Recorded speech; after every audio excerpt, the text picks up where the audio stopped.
Welcome back to the channel, guys. I just wanted to drop off this quick video because this is what I mean. When people don't pay attention to things, they're coming for all of us, okay?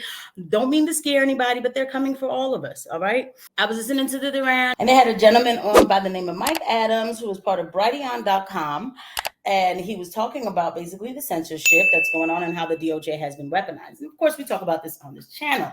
This is from August 4th, 2022. FBI stages COINTELPRO-like raid on Black socialist group, alleges Russian government connection. Okay, on July 29 at 5 a.m. of last year, the FBI conducted a violent raid on the home of Omali Yeshitela, chairman of the U.S.-based African People's Socialist Party. Yeshitela claims the FBI deployed flashbang grenades, carried automatic weapons, damaged the property of his neighbors, including smashing windows, and handcuffed himself and his wife. Yeshitela also claims that the FBI refused to show him a search warrant and that they took his cell phone and all other devices from his home.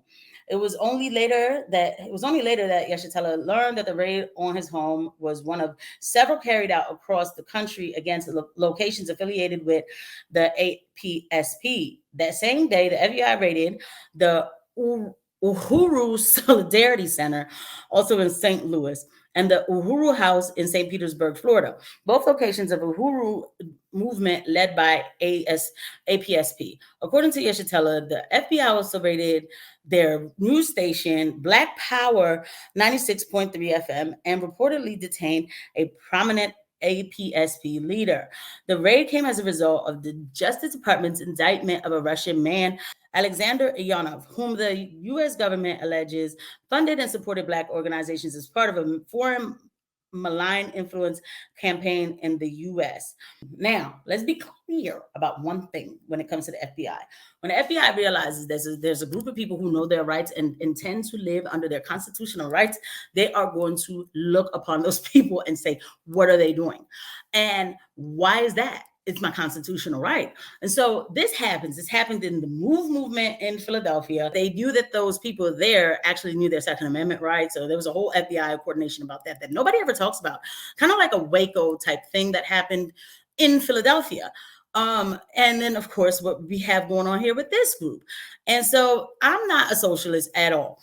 And what I wish this group would understand is that they're not just doing this to Black people, they're doing this to white people. But I get it. They're in the box. They're not ready to come. I get it. Well, that's not this video, right? But this will not. And here's the racial aspect of it. The media cannot talk about this. The media will say that they got Pastor Houck, Mark Houck, because they can label him a white supremacist. But as soon as the FBI is magnified on the mainstream as going after Black people, it looks like racism.